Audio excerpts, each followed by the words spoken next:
Hang on. I had to clear that out. Okay. Yeah.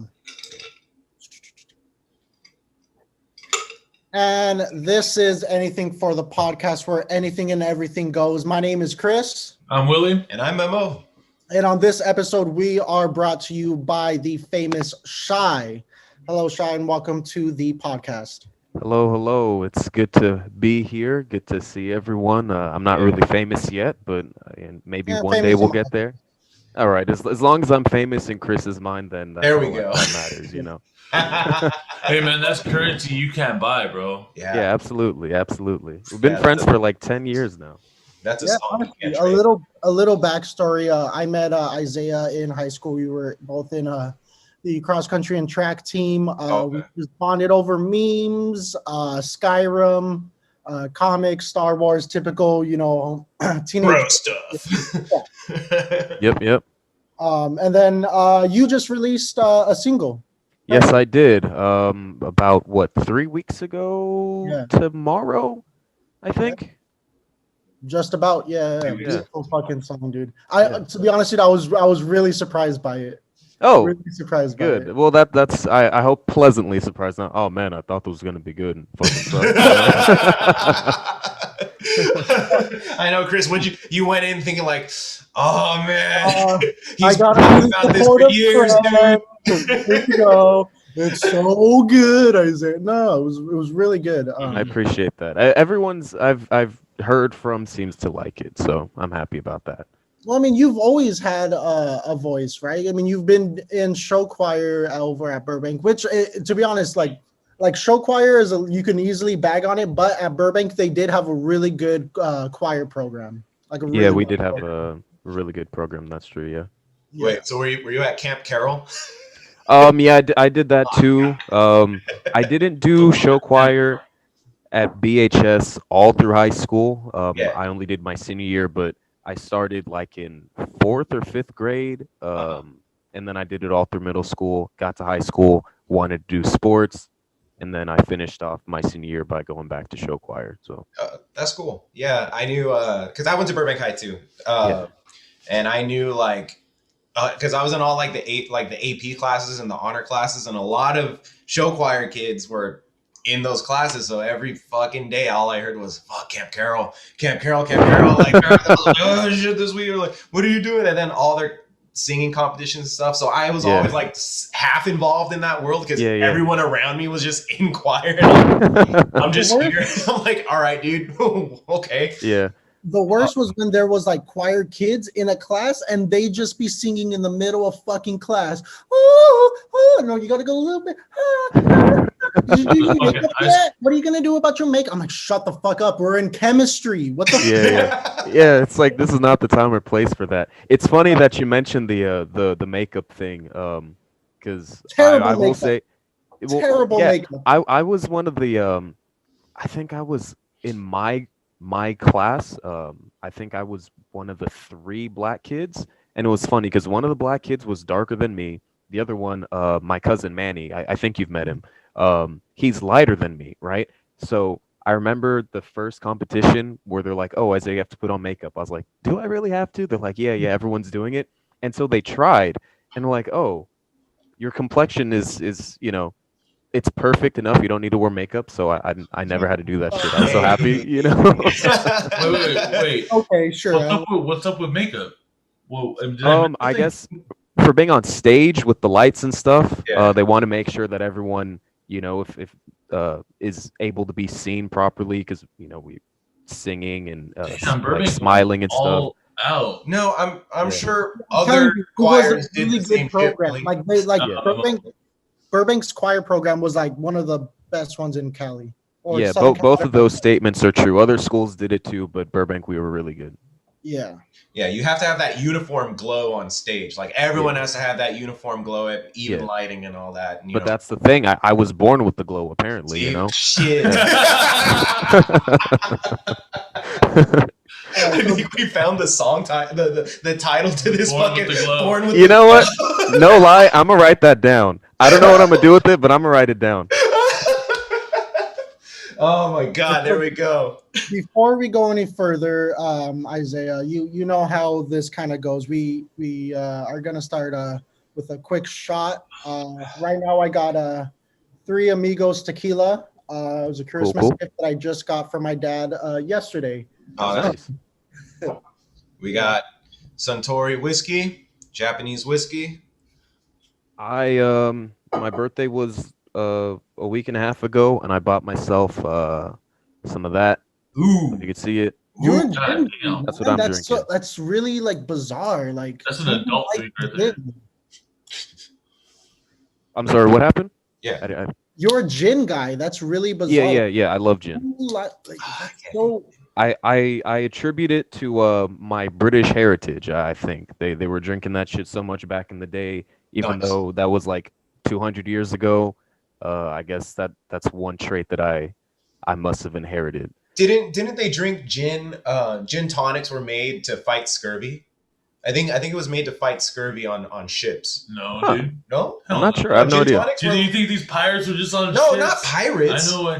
Do you think these motherfuckers were just on ships? Like, Just to shit hey, on me, you, dude. you know, Just to shit on me. you know what would be you know what would fucking cure this disease that's killing me? A fucking gin and tonic. hell They yeah. drink bro. lemons. Yeah, that I did hear. I heard it Yeah, was I know the lemons. citrus. Yeah, lemons Yeah. was the cure for Yeah. cancer. Hey, you know why pirates had earrings? The Say that what? one more time? You know why pirates had earrings? Oh Why? God, why, Chris? It's because they thought it would improve their vision. What? Wait, what? I don't even know if Alright, that's a let's joke take or a not. shot. I know because All I right. know the reason why they wore eye patches is so that one eye would be used to the day and the Yeah. other eye would be used during the night. I knew that, Uh-huh. but I don't know about the earring thing. But yeah, Yeah, anyway. that's what Mr. Margway in biology told me. No, You- yeah, two birthdays. Mr. Margway. A porn star stash, bro. Cheers. Oh. Cheers, guys. Salute. Just what the doctor ordered. Nice. Oh, that's really good. Yeah, that was smooth. That was smoother than normal. Maybe we have problems. nice. Well, and right now I think most people do have problems, so that's acceptable. That's acceptable. Socially acceptable. Yeah. We got this. So, show choir, you just released a single. When did you first realize I could probably take this and do something with these beautiful chords? I think it was 2016 or 2015.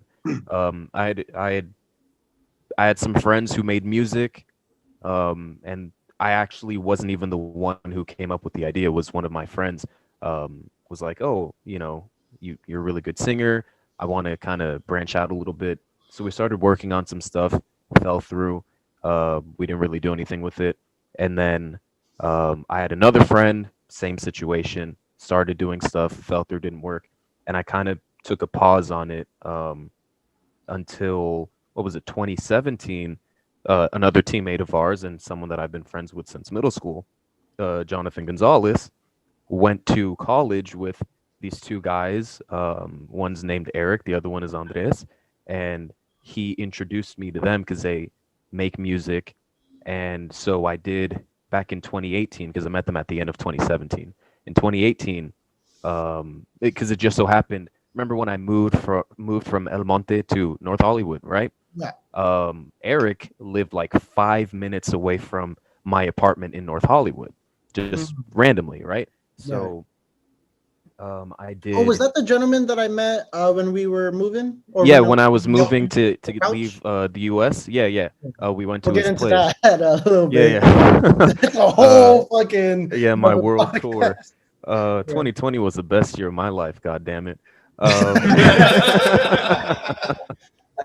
And so Eric and I started doing some stuff again with our friend Andres as well.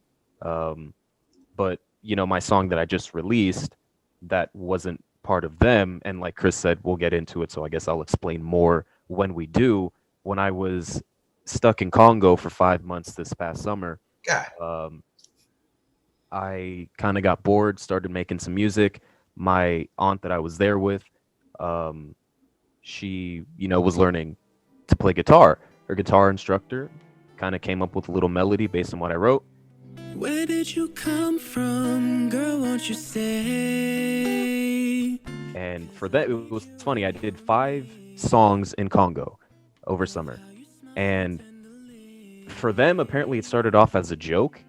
For me, I was like, no, like I'm serious about this stuff. So we did 2 songs one day, and then a couple weeks later, we did the remaining 3 songs. The first 2 songs, once they came out and they were done, well, they didn't like come out, but finish putting it together. They're like, holy shit, like this is actually pretty good. And so we kind of started, or I guess collectively because like I said, I was already in it from the get-go because I'd been, before I left in 2020, so what, a year and some change ago, 2019, with my friends that I was working with, I did 2 songs already.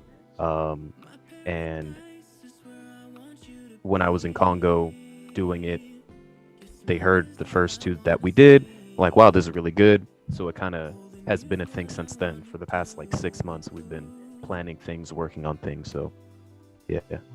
And so for Paradise, like, how long did you have that song like in your head? Like, did you have the melody in your head? Did you have the lyrics in your head? Or is that all just like a collaboration of when you were out there? With Paradise, I remember I heard like a little snippet of something on YouTube.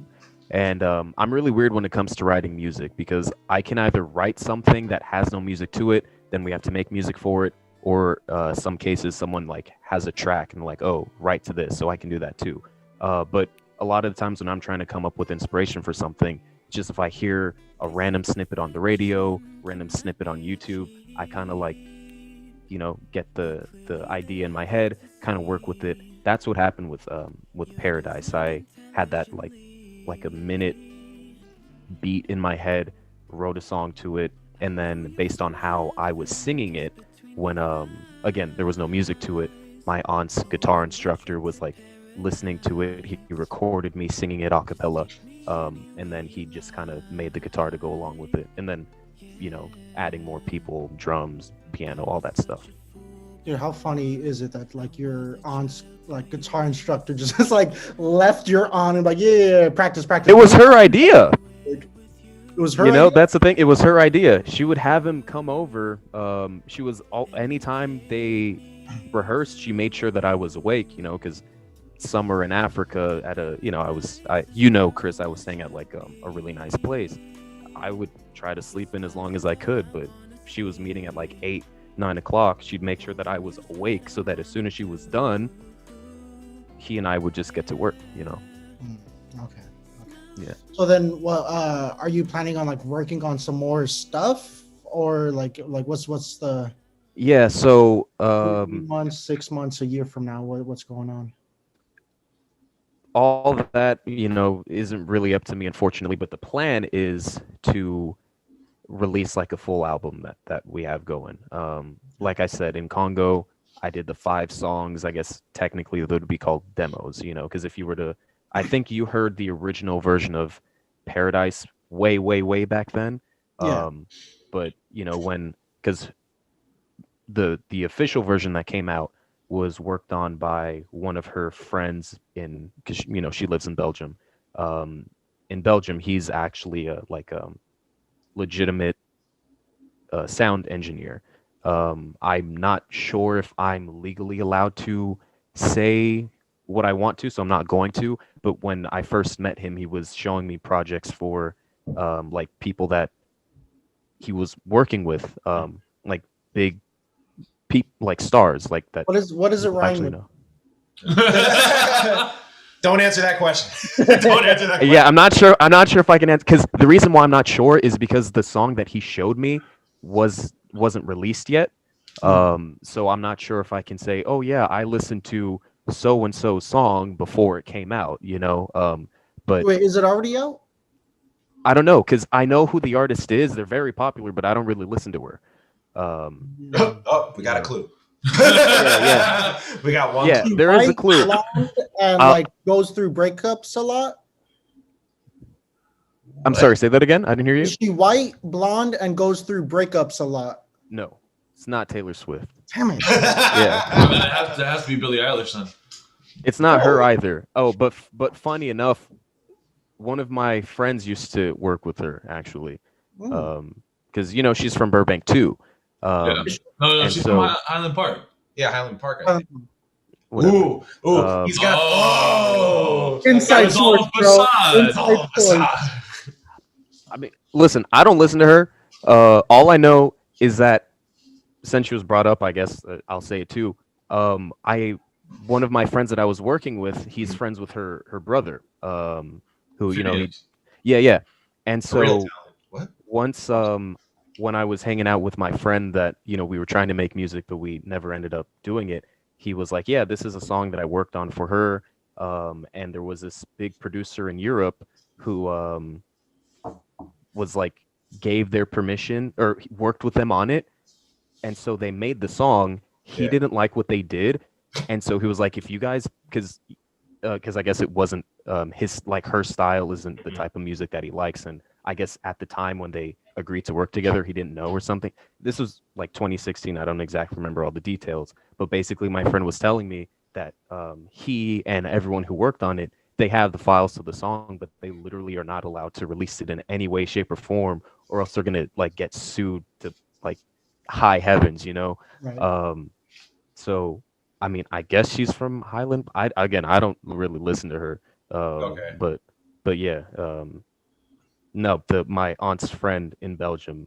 He works with some people too. So he's the one who did all the final work with his team and stuff like that. Funny enough, one of the guys who going to actually answer Chris's question about what we're going to do. One of his team members is actually in Los Angeles. So what I'm supposed to do with my brother, who Chris knows and who also makes music, is we're supposed to, aside from the 5 songs, one of them being Paradise, which is out. So the remaining 4 songs that they're working on in Belgium, the remaining songs that I've written that we didn't get a chance to make when we were in Africa or when I was in Belgium, I'm supposed to do with my brother. And then we're going to meet up with their team member here in Los Angeles, work on all of it, record it, do whatever, send it back to Belgium, and the team there is going to do all the like mastering, mixing, all that stuff. So I think ultimately the album is supposed to have like 10 songs on it. And I guess we're going to release the few that we have done and almost done as singles. I guess that'll see what interest there is. Again, everyone who's listened to Paradise really likes it, so that's reassuring. That's kind of the plan, though. Nice. All right. That's cool. So before we go into this next bit of what pretty much your story of 2020, let's do another shot. All right, let me pour one. Dude, it's a good story, man. Oh, it's a great story. When I say 2020 was the best year of my life, I'm not even like making a joke. I'm serious. Yeah. Let's be a little loose for this story. Look. All right. Blood. I only want to take another shot because I wanted to finish the bottle. So, bottle. Oh God, I'm supposed to see my parents today. Oh, no, what are you talking about? All right, guys. Salute. Cheers. All right. Mwah.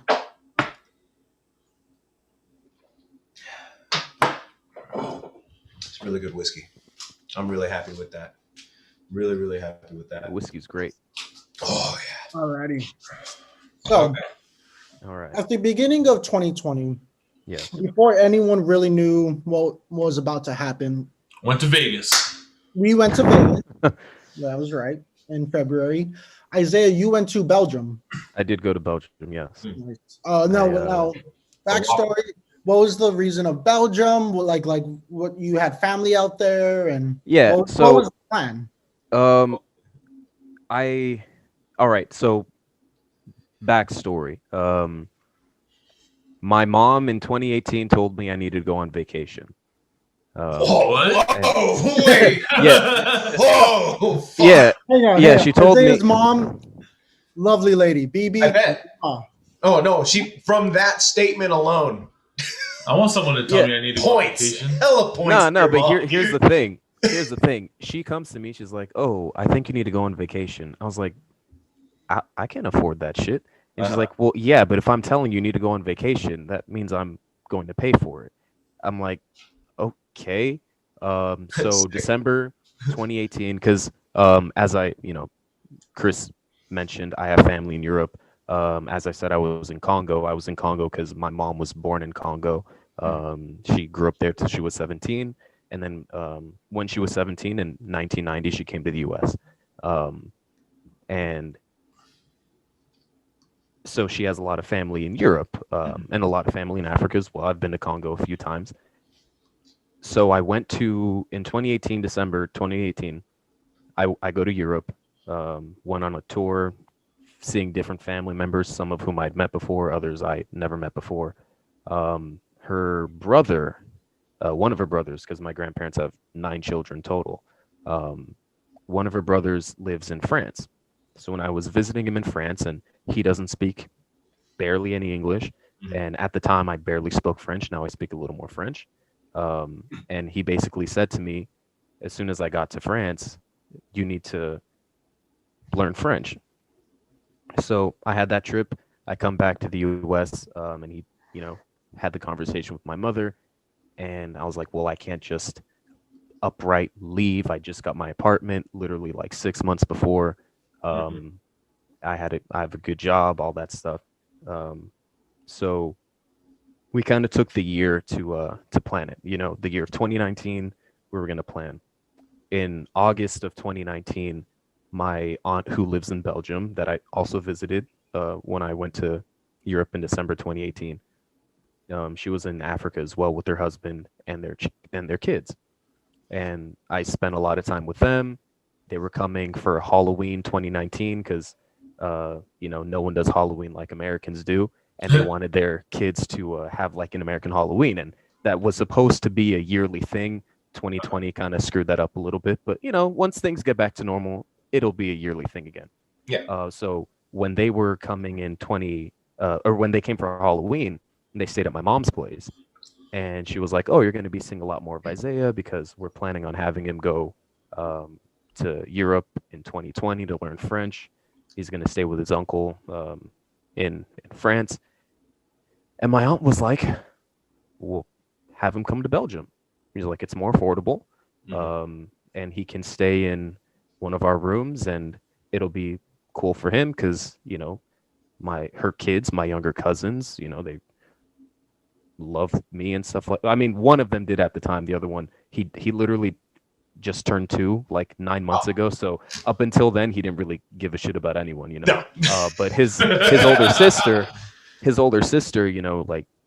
little homegirl. And so my mother, she asked me, she's like, "Are you okay with going to Belgium instead of France?"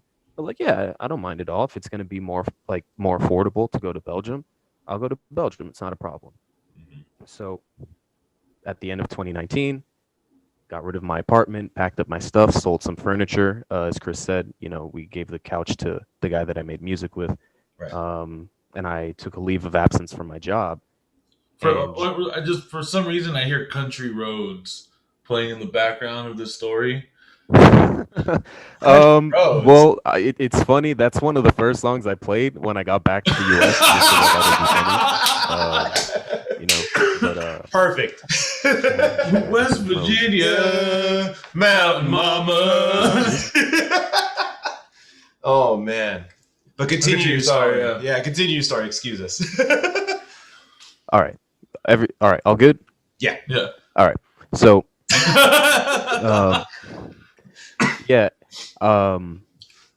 January, I think it was 6th or 7th, 2020. Yeah. I fly to Belgium and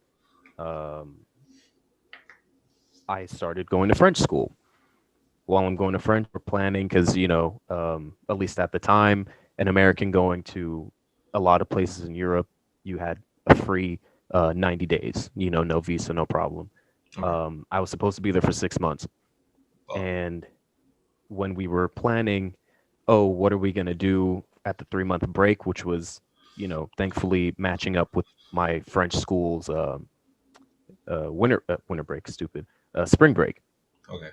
I was supposed to go somewhere that wasn't in the EU to reset my free visa time, right?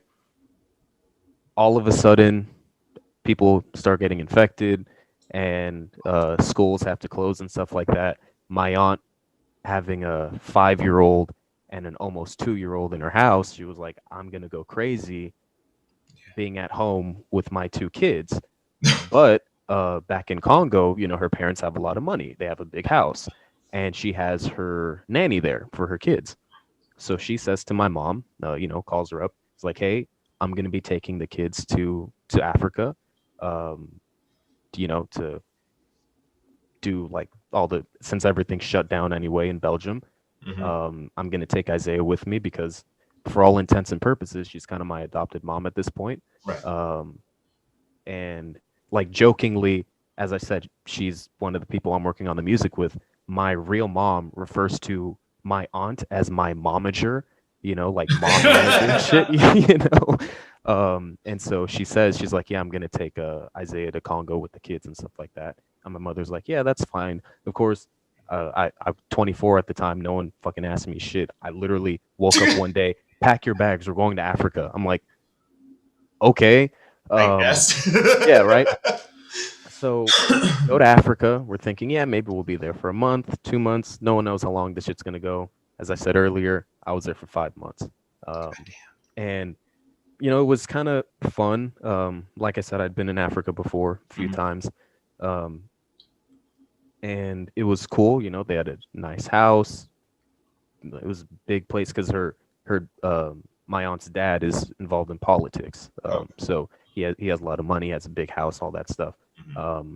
He had to fucking where we actually ended up recording the music because they closed some stuff down too in the country was in his basement because he had a built-in movie theater.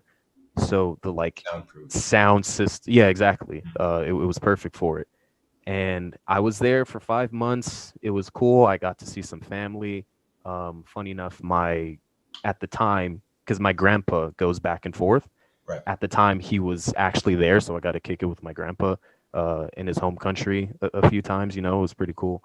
Even though he's in the U.S. now, and driving around was crazy. Like it's funny. My mother, she's never even driven in that country because when she left for the U.S. when she was 17, like she didn't drive, so she's never driven in her home country.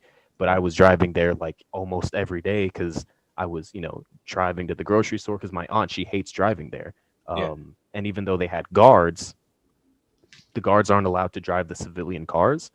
So the guards would be in the car with us, but someone of the family had to be driving the car. So once my aunt, she was like, oh, are you afraid? Because, I don't know if people have seen like places like Africa when it like actual civilized places where people drive, it's chaos, and in my mom's country, some of the roads are busted up. Not all the roads, like the main roads they're fine. But basically I like to describe it as imagine everyone there drives like they're playing GTA. Nice. But nice. It's like literally like every single person is the one playing GTA. Like they're just doing whatever they want to do, going on the opposite side of the road. Like it sounds like India because I know they say that India is very the same, especially because people are always on fucking like mopeds and shit. They're like they'll cut you off or like they'll like drive right in front of each other, do some weird maneuvers and shit. Yeah, there are a lot of motorcycle people there. I assume it's the same in India. A lot of them are like taxi type people. On the motorcycles because they have the standard yellow cars for like regular taxis in Congo and stuff. But it was just crazy. Like if you're driving on the road, because they had COVID checkpoints to get into certain districts of the main city. Would that be like temperature or like? Yeah. Okay. I kind of made fun of it, and here's why. Because they would have guards standing in like the fucking gate that they can lift up to let you go. Yeah. Everyone would have to, at the same time, get out of their car, line up, get their temperature checked, wash their hands, walk back to their car, and then go. But I'm like, okay, well, if someone was sick, by having everyone stand next to each other, are you not exposing everyone who wasn't sick? Right? And like 6 feet, and I'm, boy. and I'm like, what's the point of having us wash our hands to walk back to our cars that you are saying are dirty, which is why we had to wash our hands in the first place, to open our dirty car, get back into our dirty car, then drive with. I'm like, it made no sense to me. But I guess to kind of make things better, they would have you had to get like a government issued pass to get through. Like you couldn't just go through the checkpoint. You needed to show a pass. Of course, there were ways to get around it, like side streets and shit like that. But when we would go in that direction, like sometimes the guards, if there was a lot of traffic, sometimes the guards would get annoyed and they would literally tell me, go across the divider, drive on the opposite side of the road. And so I'd literally be driving into oncoming traffic, you know, and like, it was like, dude. And the thing is, I'd seen it before. Like I said, I'd been there a couple times. I went in August 2019, but actually doing it myself, I was like, God, like I was there for so long. I was afraid of coming back to civilization because, like, how am I supposed to drive again? You know, like I drove, like I said, like a goddamn video game character. How am I going to go from driving, doing whatever the fuck I want to fuck traffic? Go back to the United States with like fucking traffic laws and shit. Like, bro, I was gone for 5 months, man. Officer, I'm sorry, dude. But it's like, you can't blame me for this, you know? Like just imagine seeing like you're driving on like the fucking 5 freeway. There's a lot of traffic, and then someone's like, you know what? I'm not dealing with the shit, and they just hop on the other side of the road and go. You know, you would never see that. And even one thing, while this didn't really cause traffic, I do think it's kind of funny, just to show like third world countries and shit like that. So a lot of the times, what the police officers will do is they will purposefully break the traffic lights, because if they break the traffic lights, a police officer has to be there to guide traffic, and literally they would wait for you to do the like smallest thing, stop you, and make you pay them so that you could go. So like literally to make more money, the police would break the traffic lights just to be able to extort people. Like the country, you know, third world countries are crazy, but it was wild, man. It was a lot of fun, but it was wild. It was a lot of fun, but I enjoyed myself. You know, that little bit of anxiety that kind of lives inside you, like, what's today gonna bring? No, but the thing that pissed me off though, was because, like I said, we had the guards, and the guards, they always had some sort of gun with them, you know, whether it was a pistol or they had like an AK or a Nerf gun. Yeah, I mean, shoot, I would have settled for that. I remember one day there was like this wild like riot. I mean, they had a couple when I was there, but there were like these riots, and we could hear them from the villa I was staying at. You know, and they were like a couple miles away, but we could still hear shit. And so just jokingly, I was like, because we had barracks at the place I was staying for the guards and shit. And I was like, yo, just in case something pops off, can I get a gun? And like, oh, no, you wouldn't even know what to do. I'm like, bro, like, come on, it's not even a big deal, you know? I was like, I know how to shoot a gun. I'm American. That's what I said. Jokes aside, I occasionally go to like shooting ranges and shit, just because, you know, why not? It's kind of fun. And I literally said, I'm like, bro, I probably know how to shoot better than all the fucking guards here. You know what I mean? And so it was kind of funny because we ended up hearing like gunshots from one of the riots, and everyone like, and again, it was miles and miles and miles away. Like everything was fine. I was mainly saying it as a joke. But as soon as like we hear like the smallest gunshot from the riot, everyone just like freaks the fuck out. And I'm like, I'm literally the only one here who hasn't lost my cool, and you're telling me I'm least eligible to protect this. I was like, what's going on? You know what I mean? I'm like, I'm literally the one that, you know, like I'm the protagonist of this movie, dude. Like, that's what I'm saying. Put me in a lineup with everyone else, I'm the goddamn protagonist. That's what I can do this. I'm the most capable, being least capable. But I was there for 5 months. And then, like I said earlier, I did the music stuff. When I ended up leaving, because in Europe proper, they had, oh, no Americans are allowed to enter Europe, right? And we tried getting an exemption for me because at this point it was July, um, and I hadn't been in the U.S. since January, right? But they said, no, no, it doesn't matter, it doesn't matter. And I was like, but I'm literally going to school. Well, at that Might as well point, be naturalized. Yeah. yeah, but at that point, my school was like over. I finished all my classes and stuff like that. But it's like, what am I supposed to do? I can't stay in Congo. I mean, I probably could have, but after 5 months, I don't think I really wanted to. I was going crazy, and I wasn't going back to the U.S. Mm-hmm. So they said the only way I would be, because my aunt, as a Belgian citizen, and her kids, of course, were able to go back to Belgium, and I was told the only way that I could leave the country, is if I was going to a country that's still allowed for Americans to travel to. Closest one was England. Huh. So I flew to Belgium with my aunt and my little cousins. Unfortunately, I didn't really get a chance to say bye to them because, like, literally as soon as you get off the plane, they separate you into who can enter the country and who's going somewhere else. Yeah. And so I ended up going to England, and I stayed in a hotel for a month. But it was kind of cool because at the time, England was like open up, everything was cool. Like, I remember at the time that I was there, Tenet was coming out in theaters. And so I actually got to see the movie in theaters, I actually went to see it a couple times. I saw it twice in England and then once in Belgium with some friends. And it was just nice going to movie theater. Like, it's the littlest thing, but when I went to the movie theater and they're like, oh, like, are you hungry? You want to get something? And I was like, yo, do you guys have hot dogs? They're like, yeah, we have hot dogs. And just going to a movie theater, getting a goddamn hot dog, like, it's the smallest thing. You guys got $10 slices of pizza here? But it felt... Popcorn? Huh?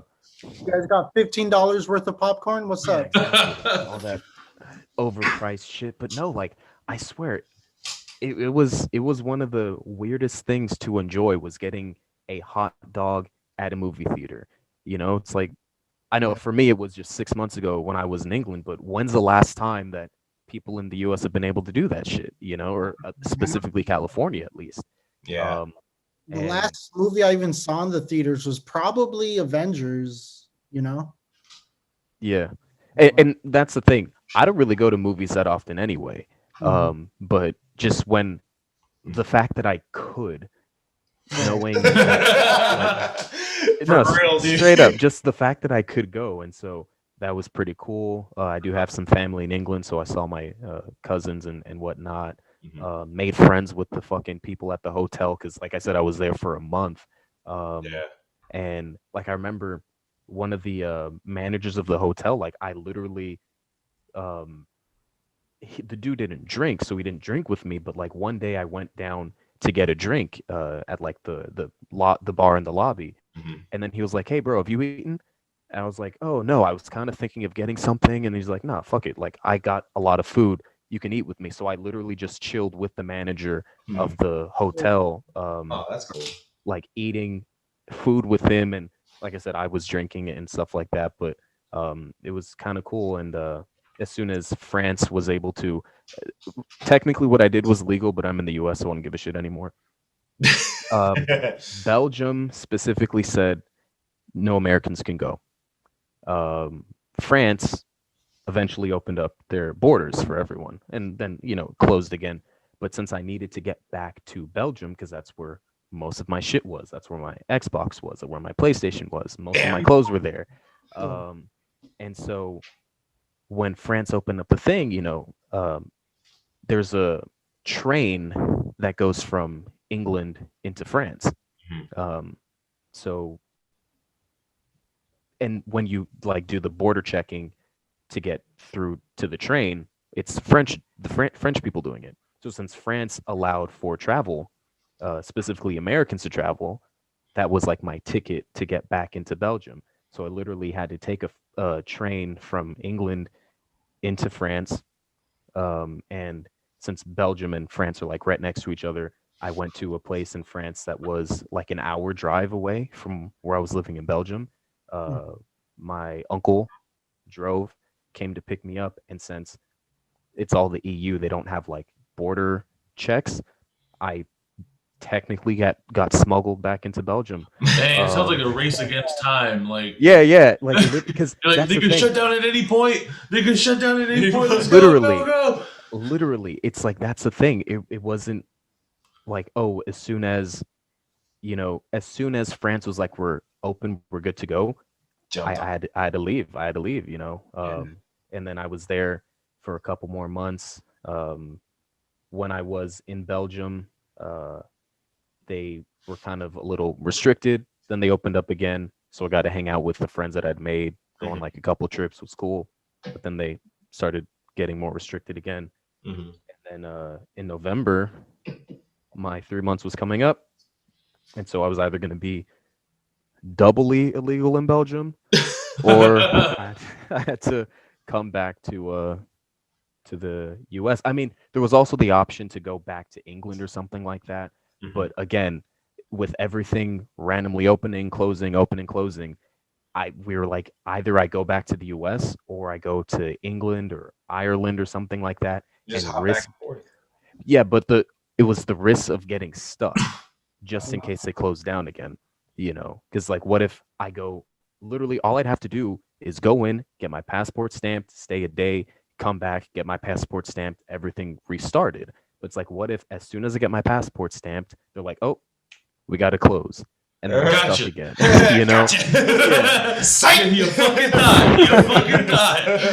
Yeah, die, bro. And so November, what was it, 22nd, I flew back to the US, and I was only supposed to be there for 6 months. I was gone for 11 months. God damn. Yeah. Dude, 2020, man, that was your fucking year, bro. Yeah, I did a lot of shit. Like I started I did music stuff already, but it's like being there and actually getting more like support from my aunt and her friends in Belgium, because the thing is, her friend in Belgium, like I said, he's a professional, but because he likes all 5 demos that we showed him at the time, and he's friends with my aunt, he was like, I'll do it for you guys for free. Oh, that's great. So it's a good start. It's a good place to start. So yeah, and then you also got like a whole new perspective, like different perspectives of the world. True. Like at that, like visiting different countries, meeting different people, like goddamn you, and then also getting that sense of like connection to family again. From distant family. Like that, I can only imagine that just adds to your list of things that you can bring back up into your own music or into any other creative thing you do. It was definitely great because I traveled before, but it's different when you're there for like a day or two or a week and a half, as opposed to actually living there. Because I can't really say I lived in England because I was in a hotel room for a month, but I lived in Belgium for a total of 6 months. I lived in Africa for a total of, or Congo specifically, for a total of 5 months. I was there with my family, like actually taking part in the thing, getting better with my French. The one drawback to it, benefit being I can talk to my grandparents now because my grandparents are better with French than they are with English. Drawback is I noticed that because I also, I guess, used to speak Spanish, a lot of my French has unfortunately replaced some of my Spanish. Like I remember I was talking to someone who spoke Spanish and English, but we were speaking to each other in Spanish, and I tried saying something to him, and I like, how they have like Spanglish, right? I had like French bang. I don't even know what you would call it. Like I had Spench. I was saying something to the dude in Spanish, and then I slipped in a French word, and I was like, "Wait, what the fuck did I just say, dude?" So, but it makes sense because Spanish and French are both Latin root languages. There's a lot of similarities. So when you like with Italian, anything like that, Portuguese, you're gonna find similar words or similar bases. But regional differences are what change the language for sure. Yeah, absolutely. Because like even with Spanish speakers, depending on which country specifically, you can say things differently. Yeah. But yeah, it was funny enough. Like my aunt's husband is Portuguese, so like when I was in Belgium, both she and her husband speak English, but it's like I was mainly there to learn French. I didn't really pick up on too much Portuguese, but I did hear Portuguese every once in a while because anytime he got mad at the kids, he would like yell at them in Portuguese as opposed to French for some reason. So that was kind of funny. But yeah, it was fun. I had a good year. I know like I'm supposed to feel bad for saying it. I understand like 2020 was shitty for a lot of people and it sucks. I wish that was not the case, but I like everything that I did changed my life, and it hopefully set me on the path for what I am going to do, because I would love to make music, and continue to do so. And I already did prior to that, but it's like doing it last year and being able to release the song that I did, 3 weeks ago. I feel different about it than I did before. Having it done professionally is like a completely different. And then the fact that your first single was produced by like an actual professional producer, who works with high talented artists. Yeah. That's definitely a huge fucking boost, man. Yeah. Huge boost. Yeah, and that's the thing. It's like, especially him saying, I like it enough to where I'm going to do it for free. Because he only agreed to meet with us, specifically, me, because of being friends with my aunt. But when the first day I met him and we took the 5 demos that I had done in Congo, he was like, yeah, there are certain things that need to be fixed here and there, because when I did it in Congo, I didn't do it with professionals. I did it with people who were good at what they did.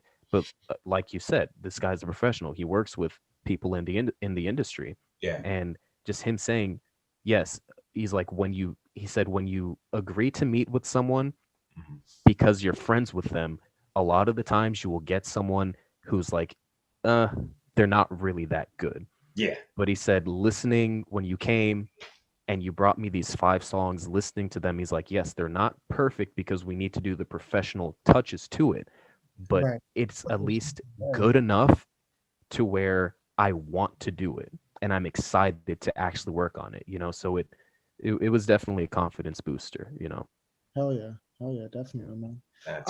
So when you were staying in that hotel in England, England or France? I was in England.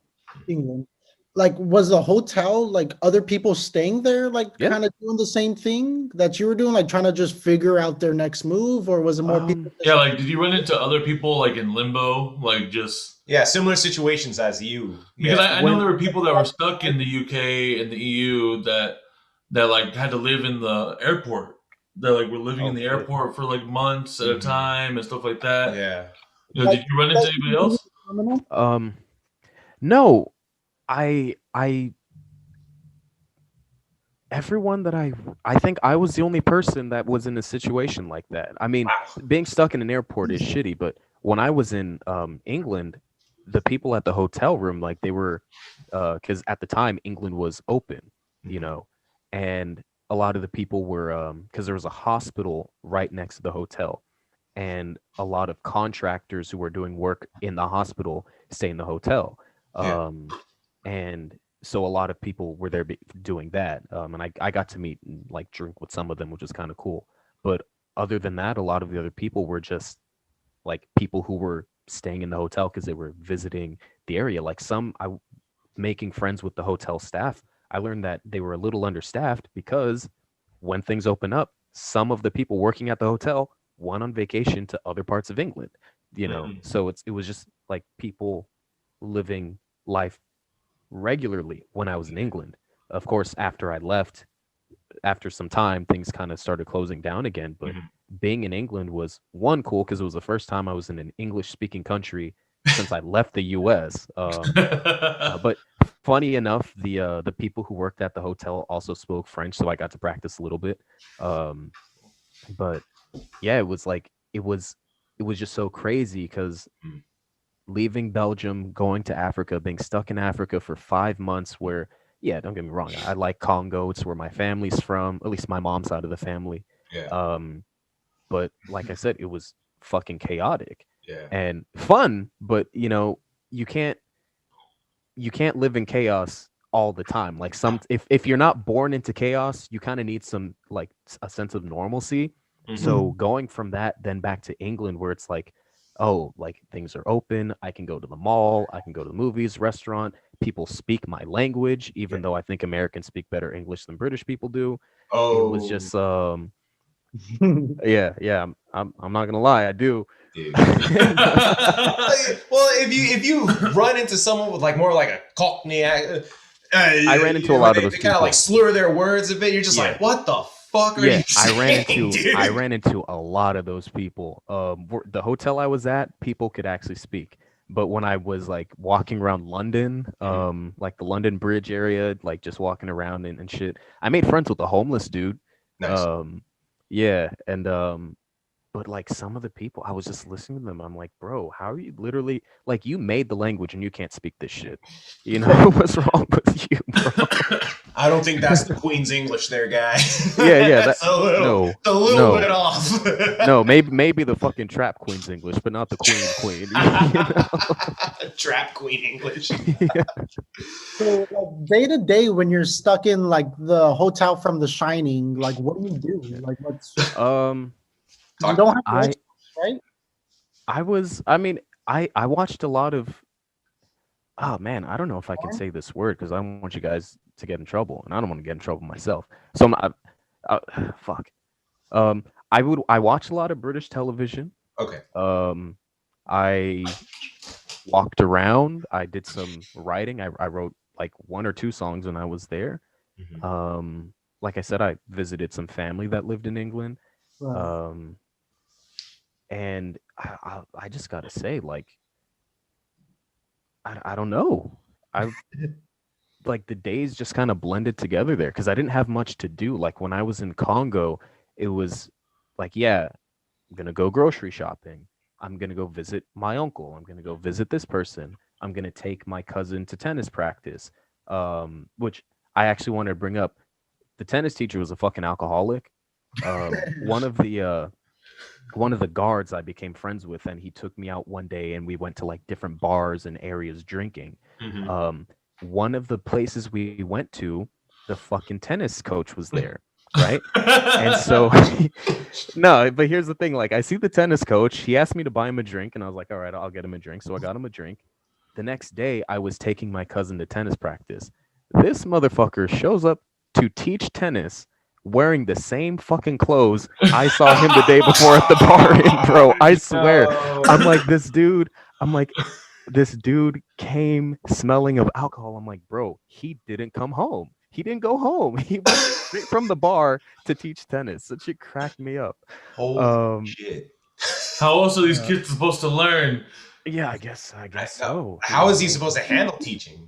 When you're teaching a little kid, dude, you don't really need to be sober, you know? Like, hey, come on, you're not gonna be sprinting across the fucking court. Yeah. All right, Chris. Well, that's the thing. Since the guard was with us and since I was there and I just turned 25, I'm young, I'm fit. Anytime he had to do something physical, he just have us do it with the kid. If he would like throw the ball at them so they could hit it, he would like walk to collect the ball. But if it's like, oh, like run back and forth, he was like, come here, run with the kid. I'm like, sure, right? Yeah, do my job. Yeah, but make sure you buy me a drink later too. Yeah, exactly. Buy me a drink. Do my job that I'm getting paid to do. Like, oh, okay, great. It was funny though. Like, since Chris mentioned, we became friends, by being on the same team. And I remember once he was like, my cousin had to like race around the tennis court, and so they had me do it. And at first I was like, all right, I'm gonna just jog alongside the kid, and whatnot. And then she started like getting full of herself and like, oh, I'm beating you. And I was like, nah, you can't say that to me. I was fucking best back in my day, you know what I mean? And so I just like fucking turned on fucking nitrous and took off, and she tried. She tried. Let's just leave it. She tried. So I have a question. How did you not contract COVID at least once with doing all this travel? Yeah, that's what I'm saying. Like I went to how many fucking countries, and that's the thing. When I was in England, I didn't have to wear a mask. So guess what I did? Not wore a mask. Yeah. And when I was in Belgium, because Belgium's a stupid country, because it's kind of like two countries that are like colliding with each other, because you have the people who speak Dutch and you have the people who speak French. You do have the people who speak German, but they have like a little city. They don't really count. The Belgians don't consider those people to be real. So when I was in the French part, it was a little more strict, but my friends and we took a road trip up to the Dutch part and stayed like around the beach, and it was the same thing. Places were open, people didn't have to do whatever. And so that's like, when I'm here now, I'll be honest, I don't really go anywhere, because it's like, what the fuck am I supposed to do? And if I like need to go to the store or something, I have to wear a mask. And like, I'm fine just chilling at home playing video games. I did it for 11 months. I can do it again. Yeah, exactly. And so I don't know, it's crazy. Like, I went to so many different places. If I was not told you have to wear a mask, I wasn't wearing a mask. I know some people are more COVID conscious than I am. I'm not like an idiot or anything like that, but I'm gonna be honest. I'm not gonna pretend to care about a disease that has a 99.7% survival rate. Like, I don't give a shit. However, I know that other people do care. So if you care, I'm not going to rub it in your face that I don't give a shit, right? I don't know. I didn't get sick. So, and that's something that me and Memo joke about, because like more than Chris, we've had like COVID scares. Yeah. But like, we're talking like, we'll be like in the same room as somebody who tested positive or something like that. And we've never caught it. Like, we've never once caught it. So then it becomes a discussion like, are we just getting stupid lucky, or are we like just badass immune motherfuckers? Right. I mean, I know none of us are really health experts, but really the only thing I can say is different people are different. People get affected differently. Like the guard that I was mentioning that I became friends with and I went out drinking with him.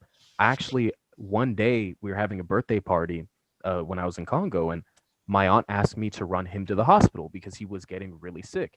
And keep in mind, like, the guards would always sit in the passenger seat. So anytime I was driving, my aunt was in the back, guard was right next to me, because I was driving. And I take him to the hospital. Turns out he was infected with COVID. That's what he was sick with. So this guy was literally in the car with us every single day. I was right next to him every single day. He was sick. None of us got sick, and is it luck? I don't know. It is what it is sometimes. Were you guys like wearing masks or? No, not in the car. That's crazy. So that's the discussion. Yeah, that's the thing. Like, because what we always say is, fuck, we've been asking to get it. The way we've been like going about things, like when bars first opened up, like. That was the time. I was stimulating the economy of Ventura Boulevard. 110%. Yeah, I've never seen fucking receipts that. Dude, big. We went hard. Like, we're talking like $400 nights at one bar. At one bar, and we're just like, God, what the each? No, not each. Shut the fuck up, dude.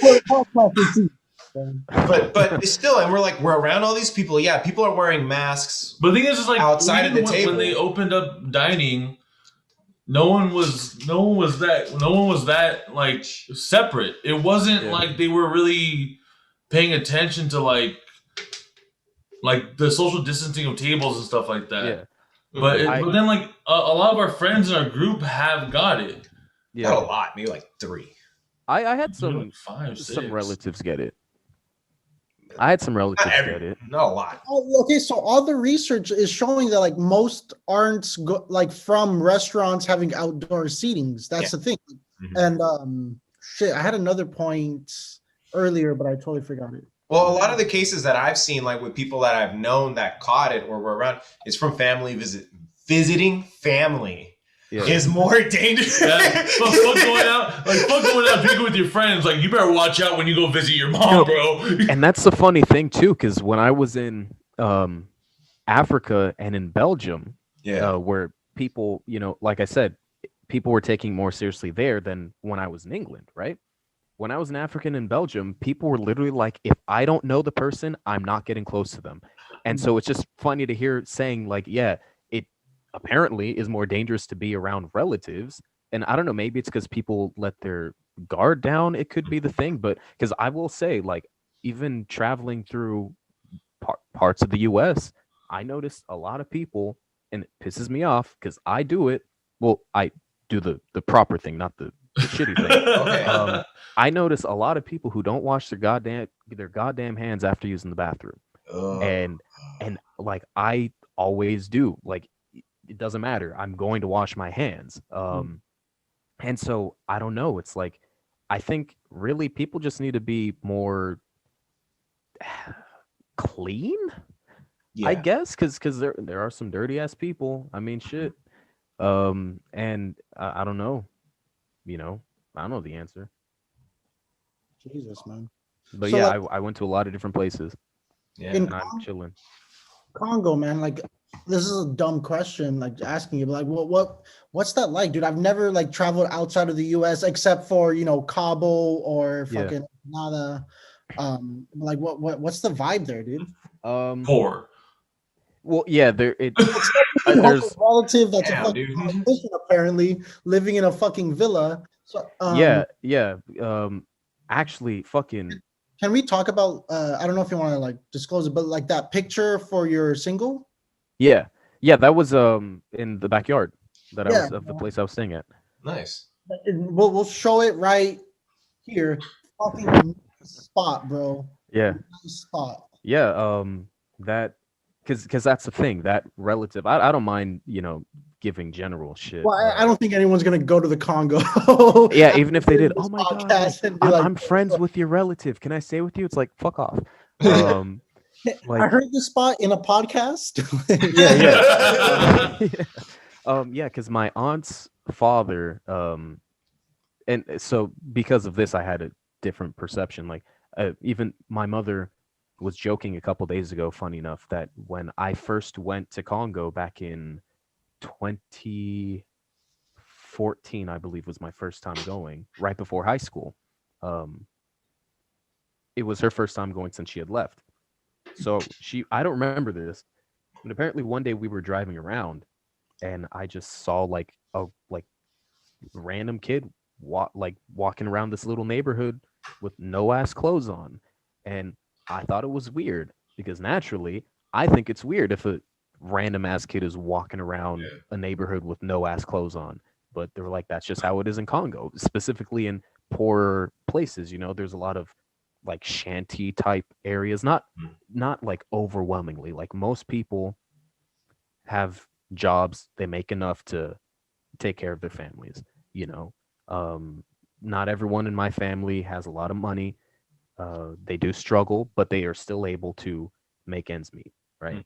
But it's just so funny, like, just to kind of give an example, one of my my mom's eldest brother, he has HIV. He's in Congo, and my mother pays for his home that he lives in with his wife and their 2 kids.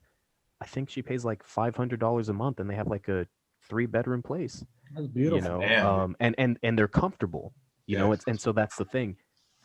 Compared to, because the 2 main forms of currency there are Congolese francs, which I have a funny story about that.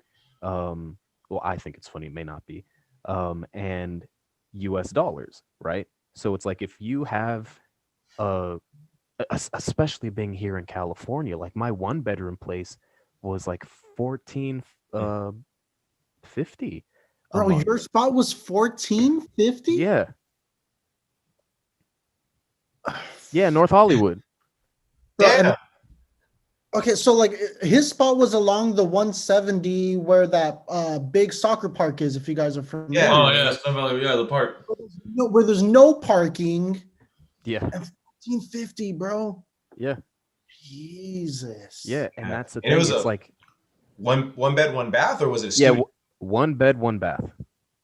Okay, yeah. That If makes it was like a studio, like what Yeah, that I'm would have been doing ridiculous. for that much. Fuck that, dude. Yeah, yeah.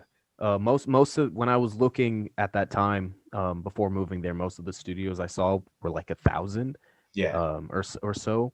But I was like, like having my friends come over, but I don't like people being in my room, generally. So I don't want to live in a studio to where like my room is the living place.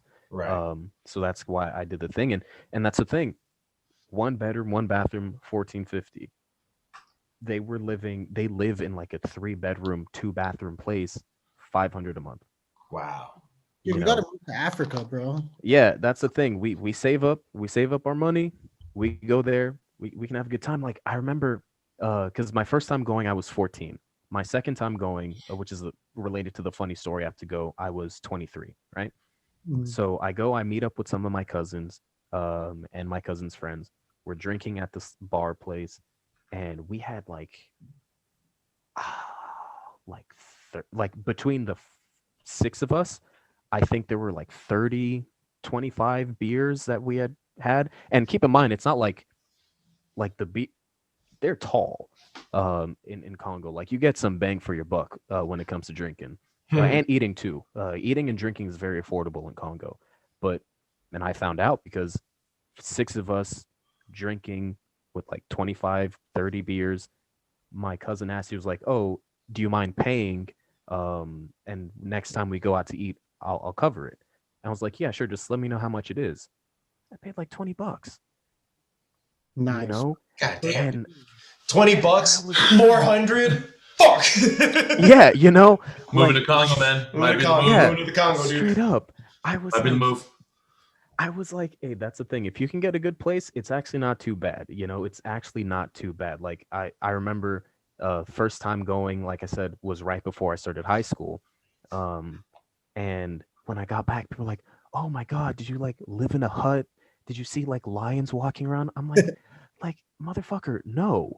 Like, like, come on, bro. Like I said, I was at a house. I was playing my cousin's PlayStation. Like I was doing all this stuff. To be fair, I did go to a hut, but that's because my great grandma lived in an older village and she Right. was too weak to travel to the city, but that was it. Everyone else, most people live, not most people live in the city, because Congo's like, I think the second or third biggest country in Africa. So it was a fuck ton of people. Mhm. But being in the capital around the city, it's fairly modernized. There's a mall. There was a mall when my mom was a kid, back in the 70s. It's like I get it. I'm not gonna say, oh, people suck because blah blah blah blah blah. And like I think people listen to the media a little too much, Mhm. thinking that, oh, going to Africa, it must be like a constant war zone. It's like, nah, bro, like people, and I'm sure it's the same for the Middle East, but Yeah. it's like, no, people like live. But the funny thing that happened was, when I was there in 2019, my aunt had like a little hosted a dinner for me, because that's one thing people love to do. And I'm sure it's the case for a lot of different cultures, but in Congolese culture, it's like if people come to visit, what do? You make them a big ass feast, right? Mhm. And so we had the food, and I was being taken back to my uncle's place where I was staying, and the traffic there can get kind of shitty. And Chris knows this because we've been out drinking many times. When I don't really get drunk when I'm drinking, I just have to pee a lot. And so I remember I really had to go, and there was a lot of traffic, and I was like, I'm not gonna make it.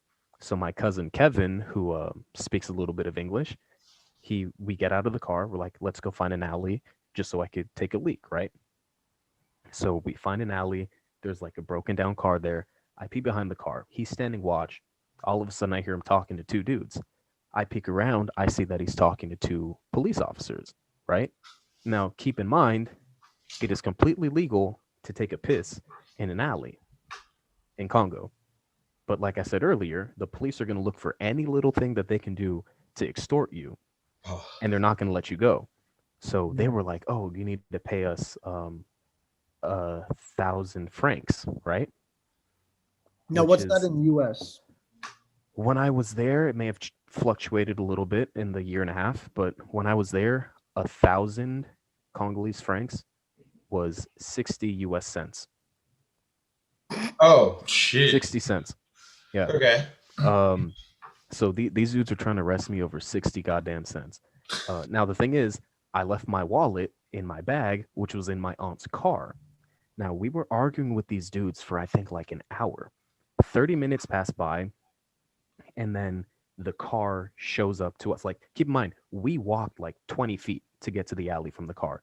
It took my aunt's car 30 goddamn minutes to drive that 20 feet. That's how bad traffic was. And so when they see us talking in an alleyway to two people, my aunt sends my other cousins to come and talk to us while she goes and parks. So literally they get there, they're arguing. Like, the only thing I had in my pocket at the time was my Burt's Bees chapstick. That was it, bro. Like, and I said, I'm not going to give it to them, you know? It's sacred. Yeah. That's all I got, man. Take And me, so- bro. So like fucking we were there for like so long. My aunt gets out, she finds a place to park, she gets out, she comes over. So we're just like arguing with these dudes. I didn't understand a goddamn word because they were speaking, I think, Lingala, which I don't speak Lingala. Even if they were speaking French at the time, I didn't speak French, so it was irrelevant. And then they eventually were like, you know, just go, right? Now the thing, like I said, I had a lot to drink. I don't get drunk, but I have to pee a lot. Hang on, I was there for so. Oh, you guys can hear that? The airplane? Yeah. Oh, is yeah. I live like right Airplane? near Burbank Airport, like the airway. Yeah. Yeah. Lives up My old apartment. Buena Vista and Victory, right there. Yeah. Everyone knows where you live now, bro. Yeah. Thanks, Chris. Oh, we're cutting this out. I know. Buena Vista and Victory is like 99-cent store, Ralph's. Like, yeah. Is apartment L? Yeah. Just Bro. give out all this fucking information. Yeah. What's that social? You know? Debit card number is. Yeah. Anyways. Yeah. So like I said, when I drink a lot, I don't really get drunk, but I have to pee like a motherfucker, right? Yeah. So we were arguing with these dudes for so long, I had to piss again. But I was like, I don't want to test my luck and just go back behind the car and pee, right? And so as we're walking away, I was like, bro, I told my aunt, I was like, I have to pee. And she's like, all right, we're going to go somewhere. So we went to a relative who lived close by, funny enough, like my grandma's youngest sister. But it's funny because I was chilling because even if they were to arrest me, like I said, one of my aunts, her father, well, I didn't mention what he was, but he's the president of the Senate in the country, right? After the president of the country, he is the second most powerful dude. Oh, goddamn.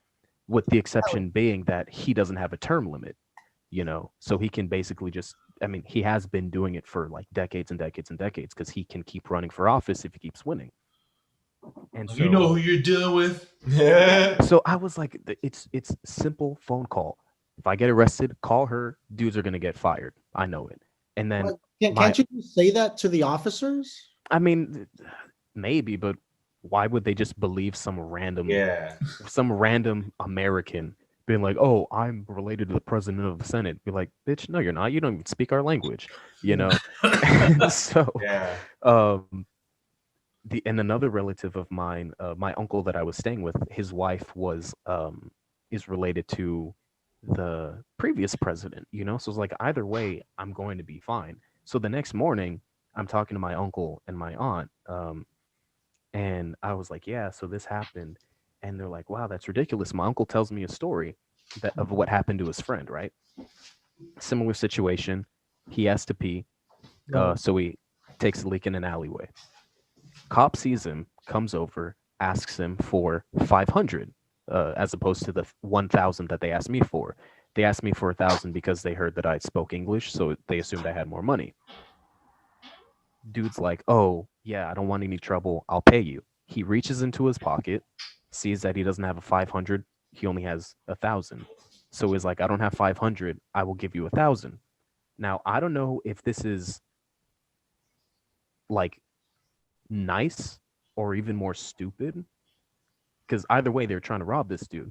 But he was like, I don't have 500 that you're asking me for. I will give you 1,000. And they said, no, we don't want to take your $1,000 or 1,000. Yeah, $1,000. We only want 500 from you.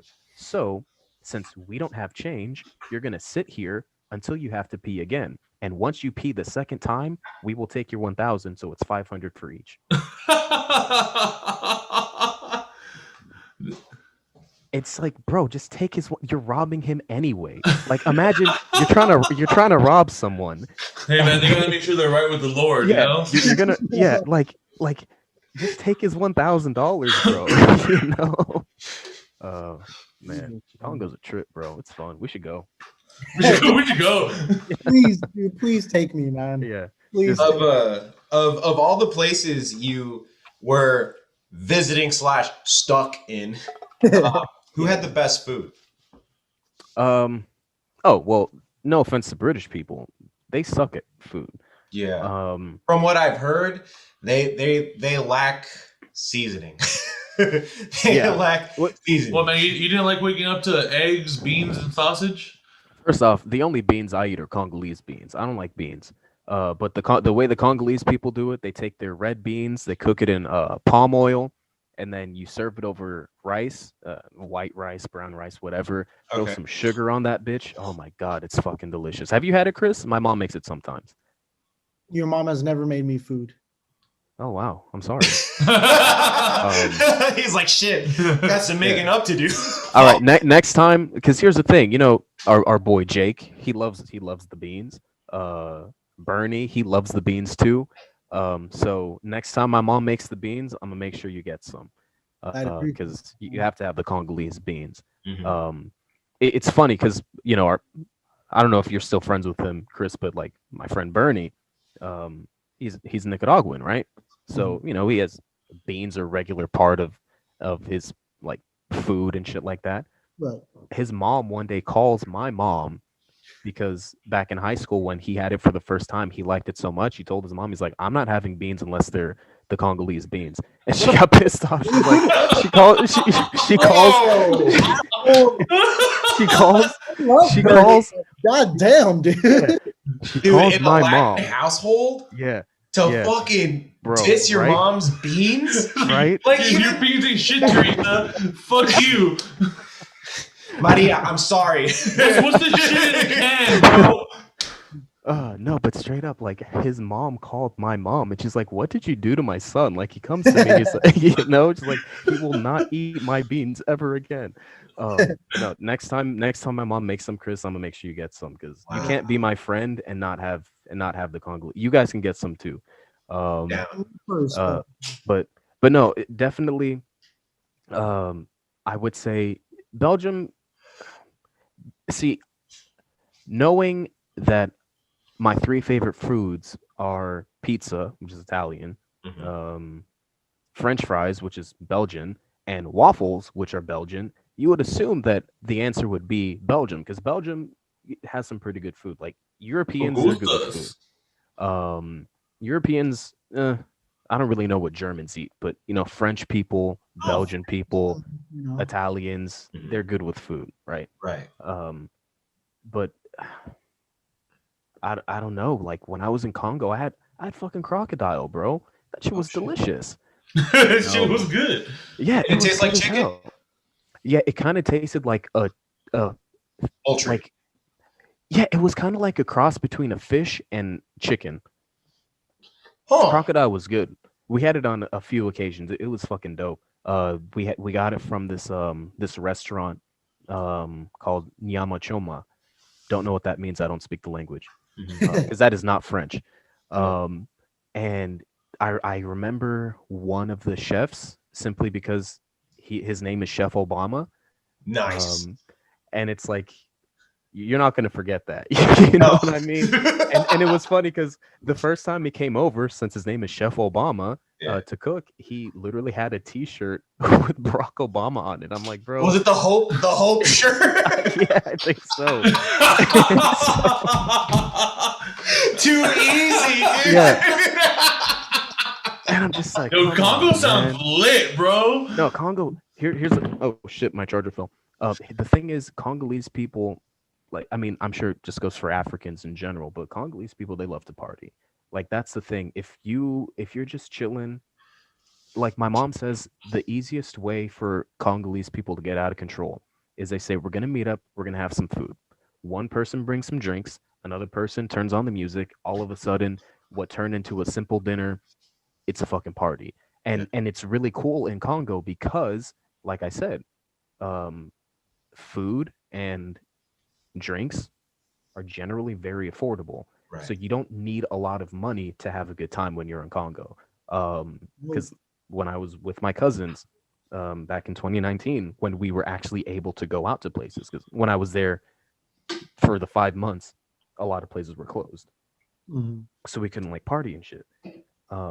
But if you just have a couple people pitching in some like what you would use in California to go out and have a good time, you would need a fraction of that to do the same amount of damage in Congo. Like you're chilling. So if someone said I'm gonna put 5 on it, it's almost like they're putting like 500 on it in a sense. Not like that. Not exactly, but I know, but like you really get a lot of bang for your buck out there. Absolutely. How much is gas out there? Like 10 I cents? actually don't know. While I did do driving, they would fill up the cars at night when we were sleeping, so I have no idea how much gas costs. You know, the cars in Congo just run off of hopes and dreams, bro. Shoot, if you're in Congo, you need a lot of hopes and dreams to survive, bro. I'm not gonna lie. Hey, man, maybe we should go over there and stimulate the economy, dude. We fucking put Congo on the map. That's what some people are doing. I mean, shoot, like, don't get me wrong. I don't think I could live there, like permanently. Right. Especially being there for those 5 months. That shit was getting on my nerves. But it's like, I would have no problem going to visit. Mm-hmm. It would have no problem going out to places. Like, it's a lot of fun. When I was there back in 2019, and I was going out to clubs with my cousins, you know, we would have the hookah at the club. Yeah. Have some. They would bring you some food that you would be, you know, chilling there, drinking. Like, I think my cousins, who they don't really work, so I don't know where the fuck they got the money. Right before do you need to work when you're like related to like royalty? Like, well, but here's the thing you have to understand, Chris. Most people in my family don't have the privileges that I get. Because I'm not gonna say like I'm the favorite of the family, because I am, but it's just you need like. My mother is one of the, because we have so many people spread out across the world. There are people here in the U.S., people in Canada, people in England, Ireland, Belgium, France. Some of these people don't even talk to each other, despite the fact that they're related, and people in Congo naturally. But like my mother is very big on her family. Like, she will talk to every single person in her family any opportunity that she gets, and so she knows their kids. Naturally, they know me, you know, even if I haven't met them, since my mother's one of the few people who actually reaches out to talk to people in her family regularly. She's kind of like the favorite amongst them, and as her only kid, I kind of get some of that goodwill that she has. So the thing is, people will do a lot more for me than they will for other relatives, simply because my mother actually gives enough of a fuck to talk to them. Not even if she needs something, because they'll contact you if they need shit. Yeah. My mother will contact you just to say hello. And so that's the thing. Like, I was staying at a lot of nice places. Some of my other relatives would not have even been offered, you know, simply because, well, why? I don't know you. Your parent doesn't talk to me. They don't ask me about my kids. Right. So I don't know about you or your siblings. But my mother will ask about their kids, ask about them. They will ask about me. And so they kind of, I get a lot of, like I said, I get a lot of goodwill from my relatives because of my mother's, like, actually giving a fuck, you know? Well, that's why I love you, dude. That's why I'll go. Everyone loves my people. Like my mom more than me. Like, people, I'm not even fucking. No, I'm not even lying to you. there were people in high school that I wasn't friends with, but because of like my mom going on field trips back in middle school and in elementary school, and you know, because this isn't, I don't say this as an insult, but my mother, you know, she's young at heart. I joke with her sometimes saying, "Oh, you're like a teenager," but it's because my mom likes to, you know, she's responsible, but she likes to have fun, you know. And so like when we're going to like field trips, she'll be like listening to all the pop songs, and it's not because she's like, oh, I'm trying to be the cool hip mother. It's because my mom just likes those songs, you know.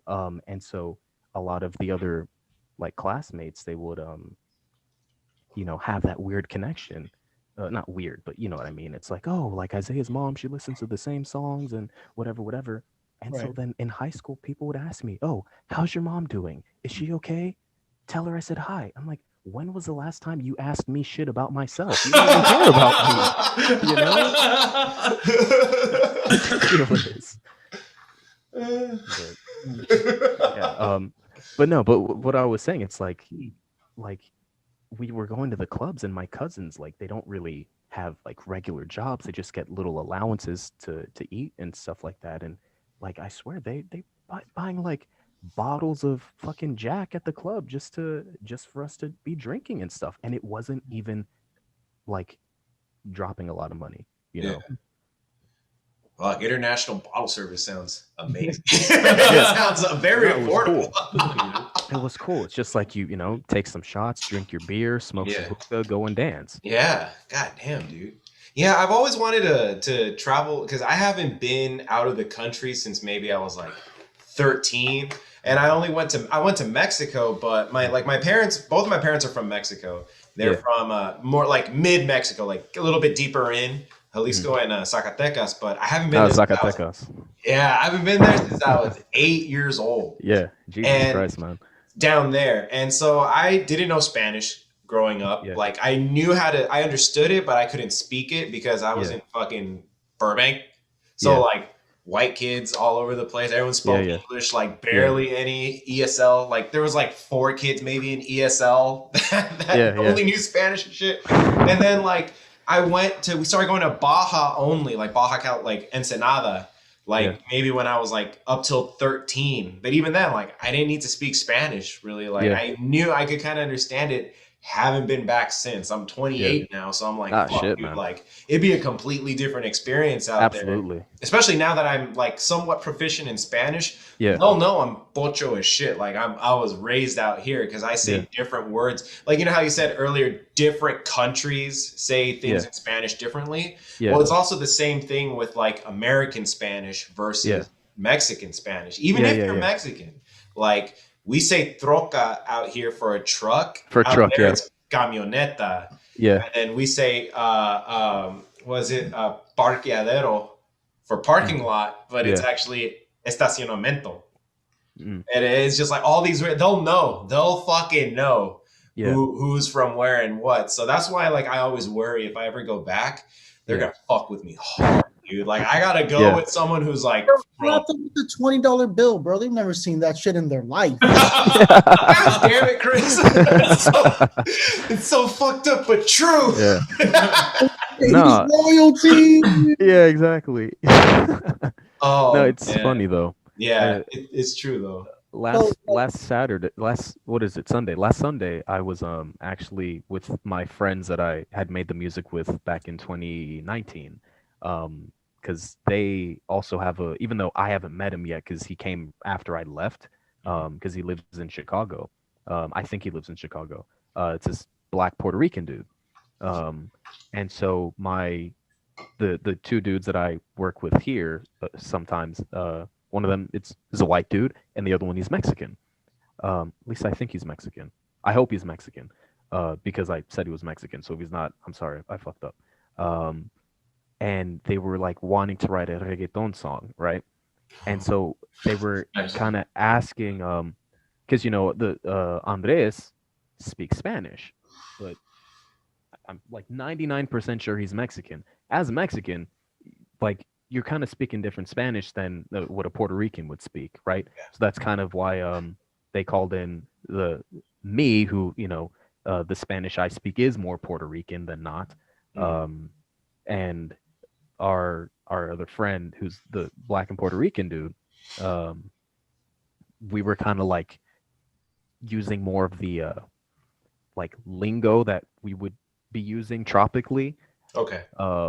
For like similar reason, you know, because like I know Spanish, but I don't want to write a song and then no one understands like certain slang terms because I'm using, you know, Mexican slang as opposed to what a Puerto Rican or Dominican would use. And it's funny enough, same thing with French. Fucking Belgians and French people, they speak like not as much from what I've noticed, but they do speak some different French as well. You know, like fucking. I think this one's funny. In French, there's no word for 80. Technically, Like the word for 80? Huh? Like 79, 80, 81? Yeah. Like the number 80. It's 420. Because it's like All right. So why? And 4 I times don't know. 20? Yeah. That's kind of why. That's why. But it's like all these other numbers, they have, you know, 50, 60, you know, 70. But then you get to 80 and it's 420. Then you'd have 421. You have 422. I guess 420 and 1, 420 and 2. If I'm remembering correctly. Interesting. Because I'm saying it in English. But so in France, and that's the same in French and in Belgian French, like French, Belgian French. 80 is 420. But when you get to 90, the Belgian people have a word for 90, but the French people say 420, 10. Like 4 times 20 plus 10. Huh.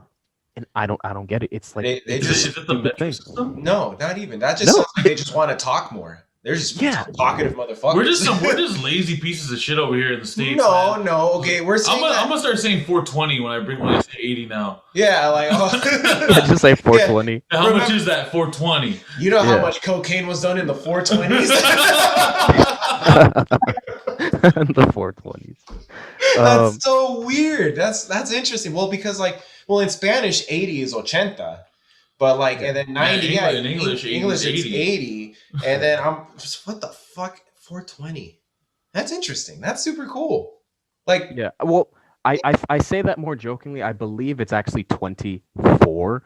Okay. No, wait, is it? No, it's 80. Yeah, it's 420. Yeah. How do you say it? 80. 80. Yeah. Because 4 is cat and 20 is vant. So they literally say 80 and say 81, 80. But everyone understands that that's 80. Everyone understands that that's 80. So why not just call it 80? I don't know. I don't know why they don't have. Yeah, I don't know why it's not even. It's not. It's literally. It's not even like they are just making the decision to say 420 as opposed to 80. It's that they do not have a word for 80. They just skip that. They're making the fucking word alphabet, the dictionary, and they're like, okay, we're done. And they're like, did you proofread it? We're done. Nah, but we're good, dude. You know how much time we spent on this? It's like writing an essay in school. You're at the last minute, you're just like, fuck, dude, I'm not gonna read over this shit. Or you overlook something. The 80s were overlooked. Yeah, the 80s were overlooked. So literally, what I'm gathering from this, and I'm sorry because I'm really hungover this morning. That's all. What I'm gathering from this is that if they were to come to the States and they heard 80, they would not know what the fuck we were talking about. Unless unless they studied English. Well, no, I'm pretty sure they would get it, dude. 80 isn't like a far-fetched, the world's become smaller. I'm pretty sure they know 80. Well, but here's the thing. Well, yeah, if they're like speaking English, but no, it's really weird for me because I asked my mother about this a couple days ago because she grew up speaking French, and so I asked her, I'm like, because Congo is a Belgian colony because there are two Congos. There's the French Congo and the Belgian Congo. My mom's from the Belgian Congo, or as I like to say it, the better Congo. And I asked her, I'm like, "For a Civil War, man, you better watch it, all right?" listen, my Congo's bigger than the other Congos, so I'm sure we can take them. It would be like America versus fucking New Zealand, you know? Like, come on, bro. Yeah, right. We're bigger than them. We're fine. Yeah. I don't actually think those are the relative sizes, but you know, look, if you look at a map, you'll see like Belgian Congo is huge, and then like French Congo is small. But I asked my mother because I know we have friends who are like extended family in France.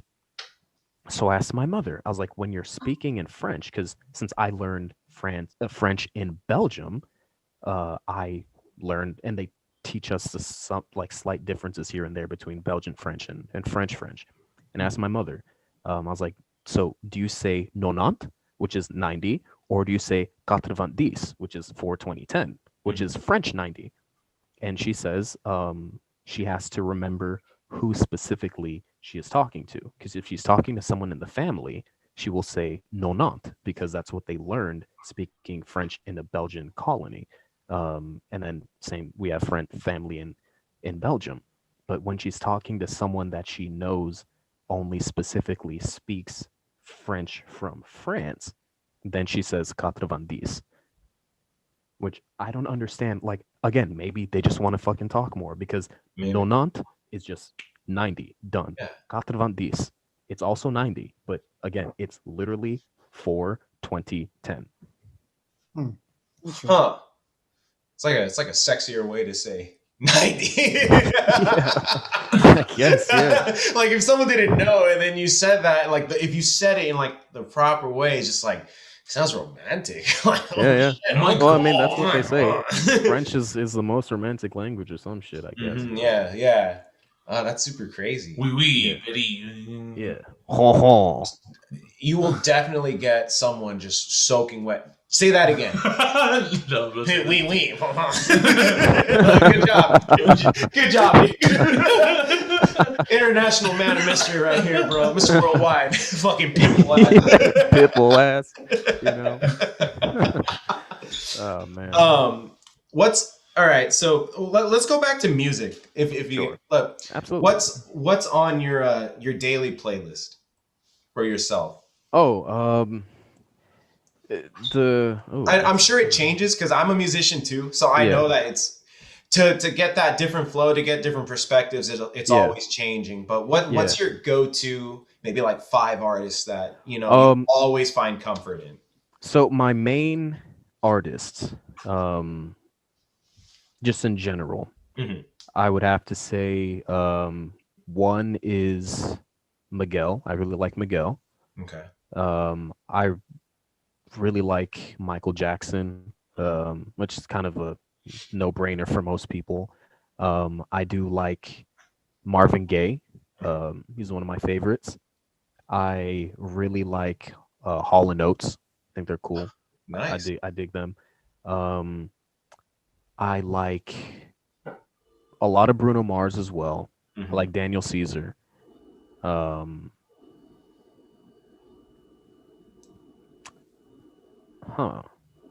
don't know. It's just I have a huge mix of different things. Right.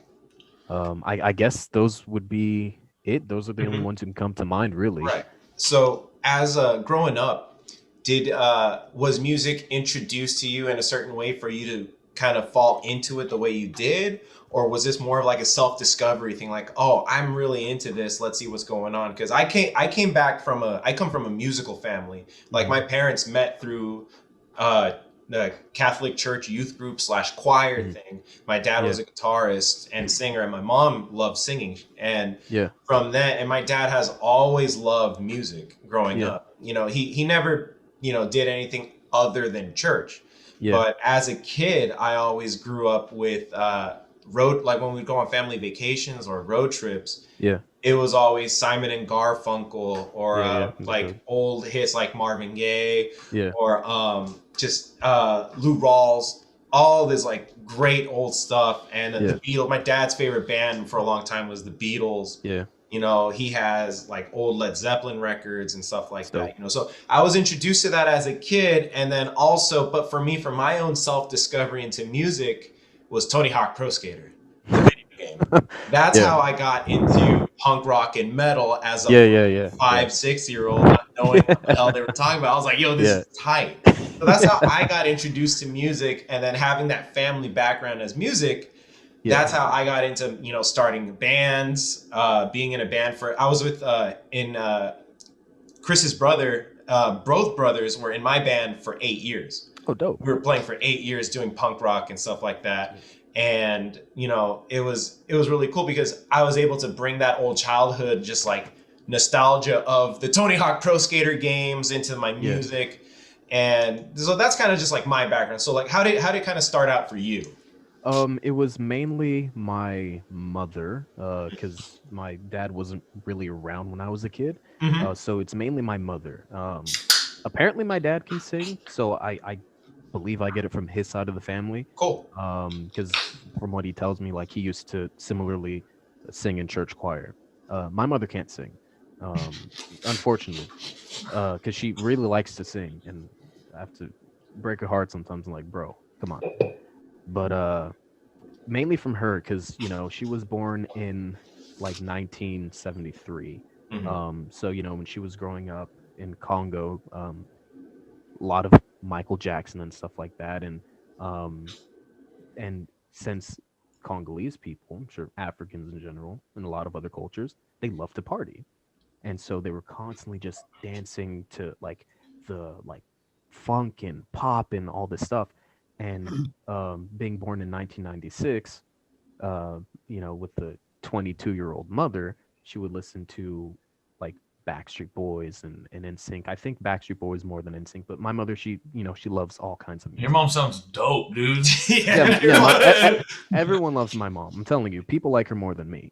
And that's really the thing. Like, I just remember every time I was with my mother, she was playing different types of music in the car, whether it was music from back home, like Congolese music, or music because they listened to a lot of Creole music when they were in Congo as well.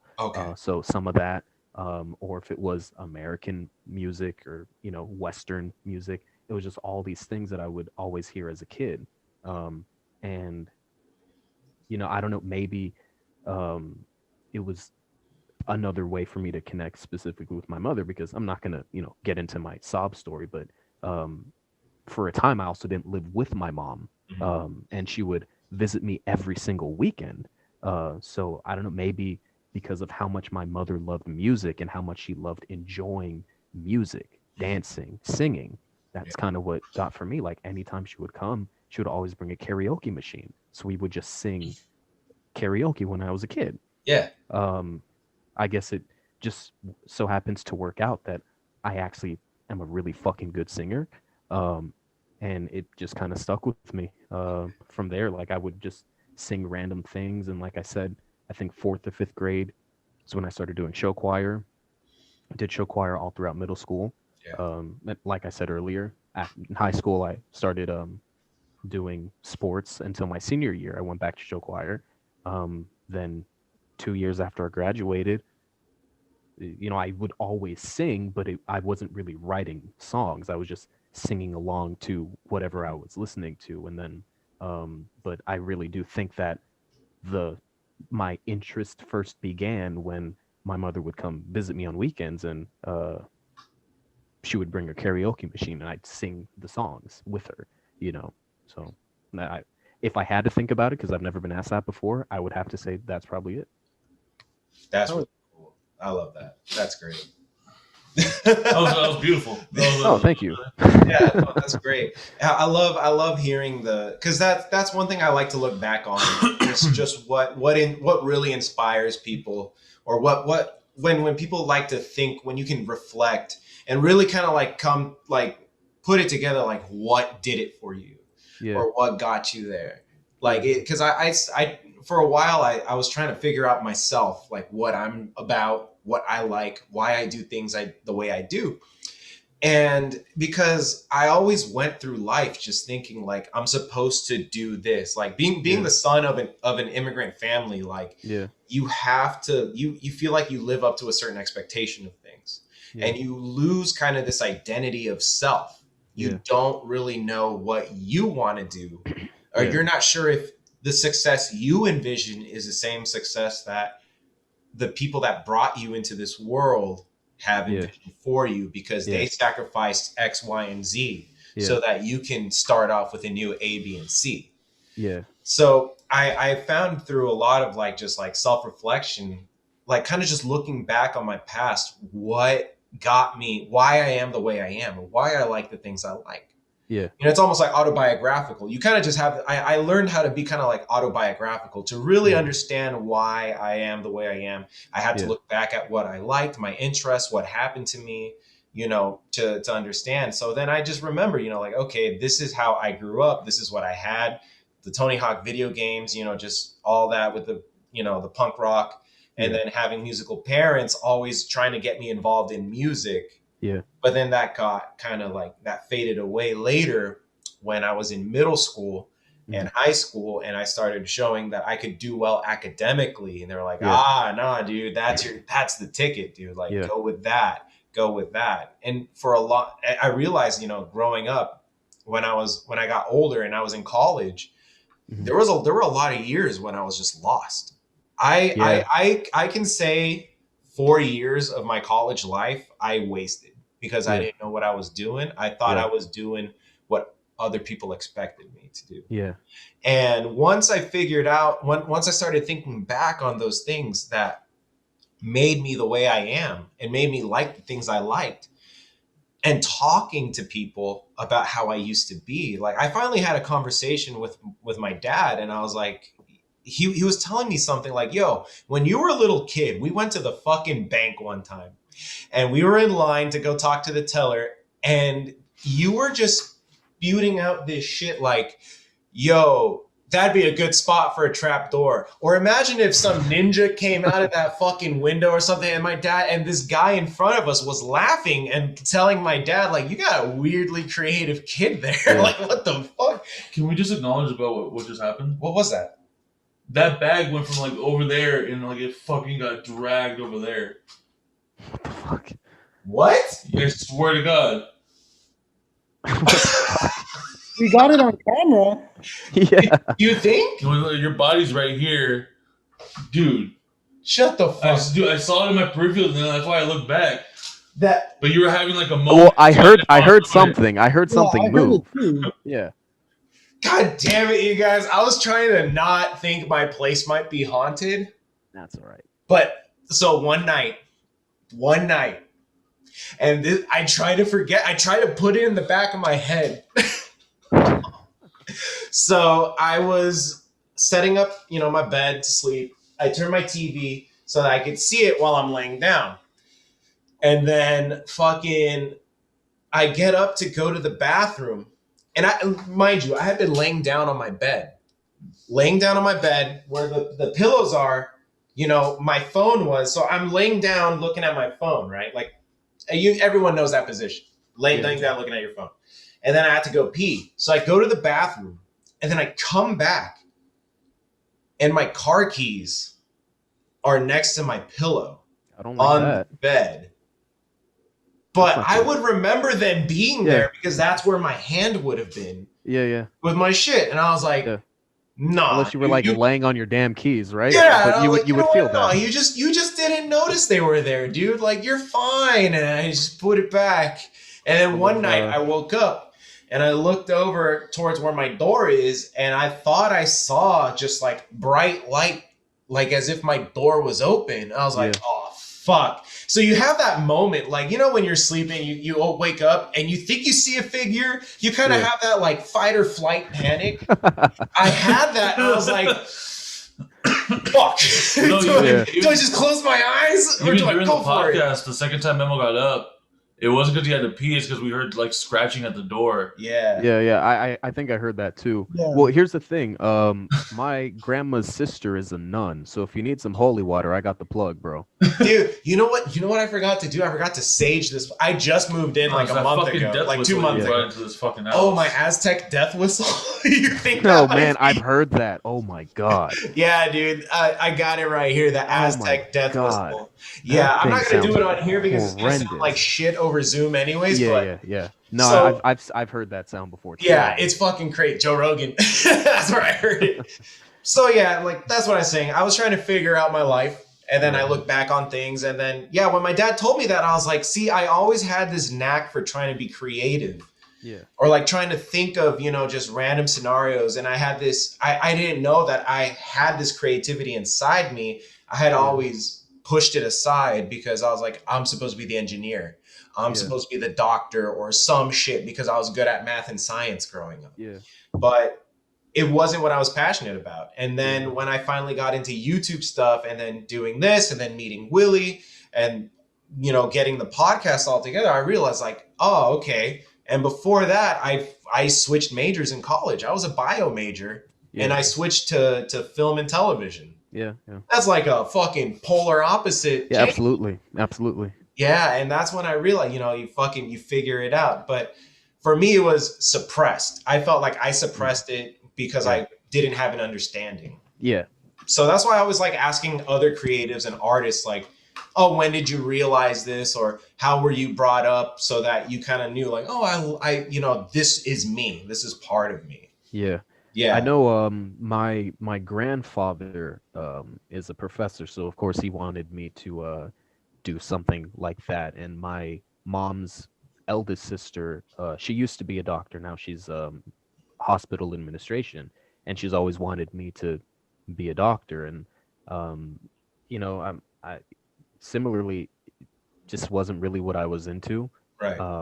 And the thing that music, while I've always sang, wanting to actually do music, like I said, started when my friend back in 2016 or so asked me to, sing with him and stuff. And like I said, it kind of fell through. But the thing that I was always more into was, as you said, film and television, was actually writing stories.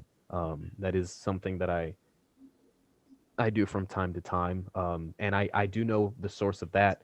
Unlike the music, which is from my mother, the source of the television stuff is movies and shit is actually from my father. Because as Chris said earlier, well, he didn't really say it specifically, but I'm a huge Star Wars fan, or at least I guess I used to be.